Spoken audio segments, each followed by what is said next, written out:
right.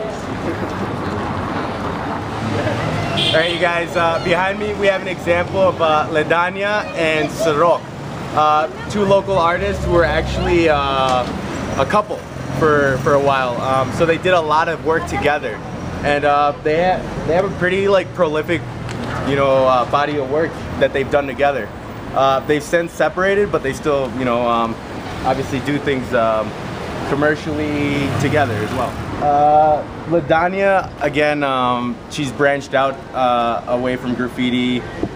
In some senses, she's doing, you know, more graphic design work, but she's also moved into makeup. So she has her own makeup line now. This is the store that I mentioned earlier that Lick Me sells her jewelry at. Immediately as you turn the corner, you have this piece behind you done by Saga, who does a lot of these cool like 1950s gangster characters, you know. Behind me you have Sax, which is another example of a writer. You know, he's actually one of the more prolific writers in Bogota. There's examples of him all over the city. On the other side though, we have a piece that's done by Stinkfish. Stinkfish is really easily recognizable again by his style. He does these really big black and yellow face stencils that he'll take photographs and run them through software and you know, obviously put a lot of high contrast on them, then convert them into stencils. You got another example of local artists, local businesses teaming up. FCS, he also did an elephant on the other side of the wall over there. A cool example of a private piece done by Nomada of a hummingbird, I believe it is. So yeah, I don't know. People usually miss this one as we walk by, so I always have to point it out. All right, you guys. This is one of the bigger pieces we're gonna look at. We have two artists. We have Bastardilla on the right, who is actually a female artist. Bastardilla is kind of a play on words. It's like female bastard.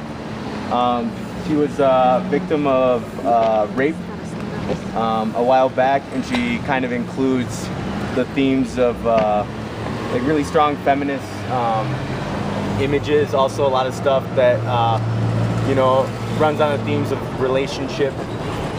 She actually used to be Stinkfish's girlfriend. So they did a lot of work together. They broke up. She doesn't travel as much internationally, so what she actually does is she'll make a series of wheat paste posters that all interlock into a very like large piece, and she'll send those with friends or family to stick up in other countries. You know, this one she did with a really long pole and paint roll. The fill they did, you know, as well with I believe paint roller. But those splotches are usually either egg, you know, filled with paint, or paintballs, or not paintballs. I'm sorry, ping pong balls. Oh, ping pong. Yeah, ping pong balls.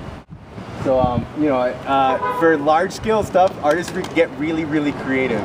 I've seen a couple different artists that will actually use old fire extinguishers, and they'll fill them up with paint. And you know, they get enough pressure to actually get the paint up about 5 stories. So they'll write their name in really big letters.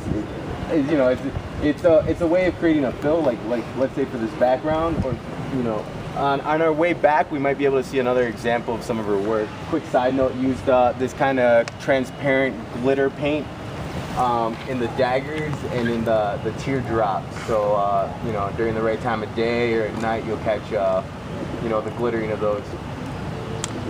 I can't recall the name of the artist on the left, but he's also done a couple of pieces we've seen as well. I believe he did that face behind you guys. So that kind of gives you an idea of his style. All right, we'll move along.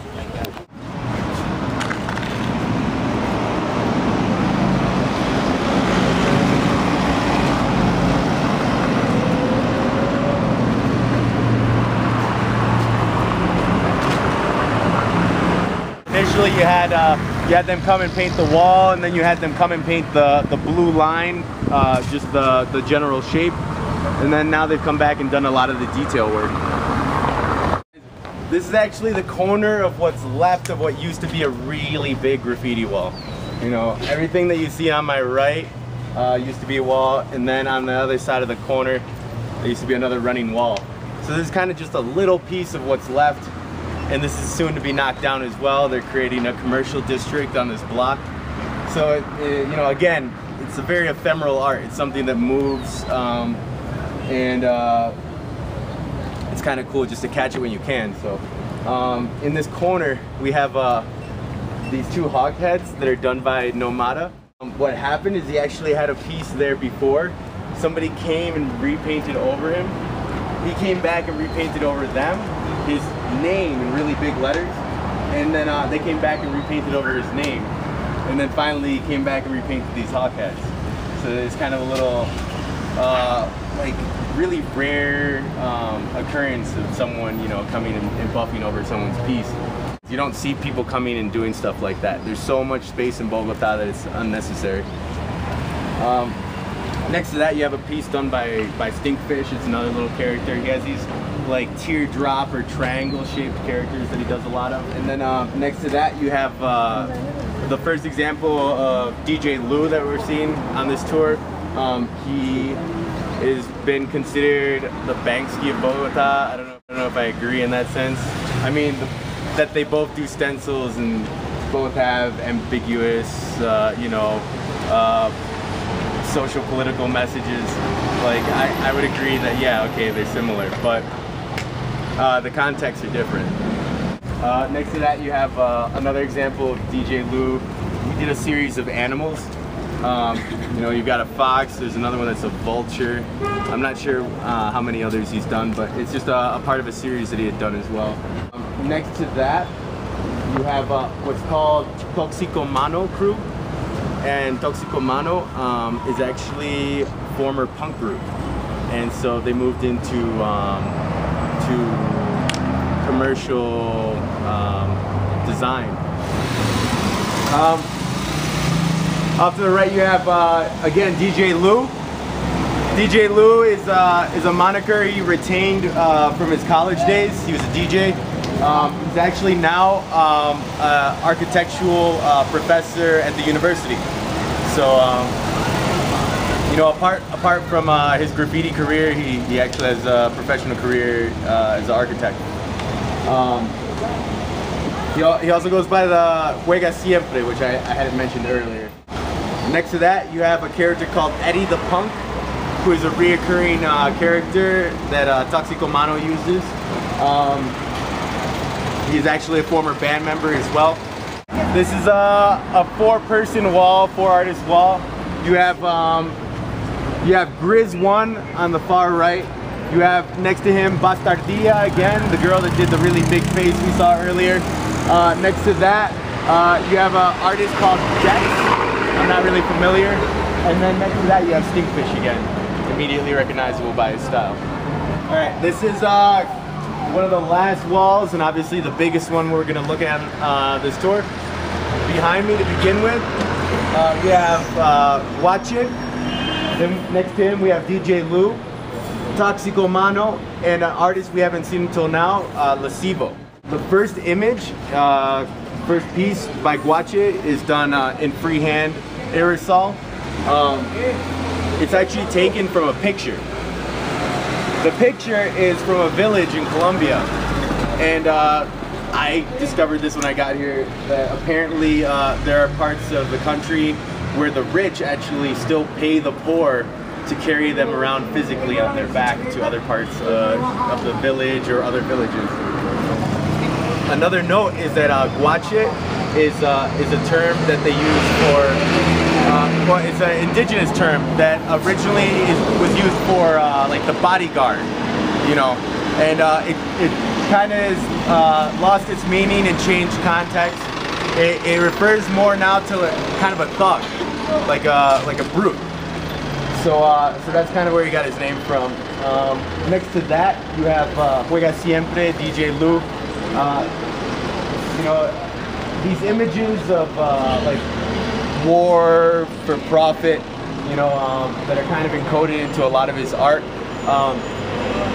He has, I think, kind of made a point of a thing that happened a while ago called falso positivos. It's where the Colombian government was receiving some funding for military aid from the United States, and in order to measure the metrics of their success, they would say, all right, we've killed so many people, so we've been successful, and so we need more funding, you know. And what ended up happening is, because they had that system in place,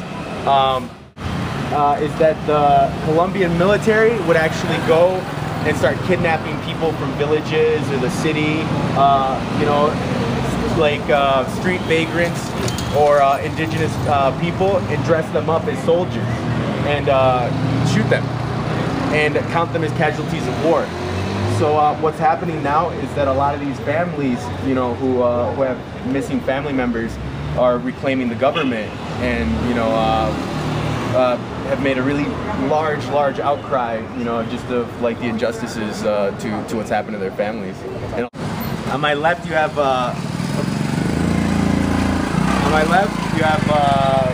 artists that we haven't seen any of on this tour until now. It's called Lasivo. He's extremely anti-capitalist, almost like far left. But you have like these anti-consumerist images. You have the vulture with the miner's helmet, obviously, because there's a lot of exploitation that's going on in Colombia through mineral and petrol, you know, harvesting, basically. And so above the face it says "Diseñamos su sonrisa," which means we design your smile, and it's just kind of another nod to the industry of plastic surgery here in Colombia. You know, it's gotten so big that there's actually plastic surgery like tours here. You know, people come here to get a facelift or a tummy tuck. Until recently, there's actually a festival dedicated to bullfighting here in Bogota, other parts of Colombia as well. What happened is that you had a large social outcry against animal violence. You know, so this is a piece that was done by graffiti artists to kind of commemorate that time. You have another example of Nomada here on the way far right. But it's actually an example of kind of his cleaner work, like style-wise. It's not very abstract. Doesn't have lines coming off of one another.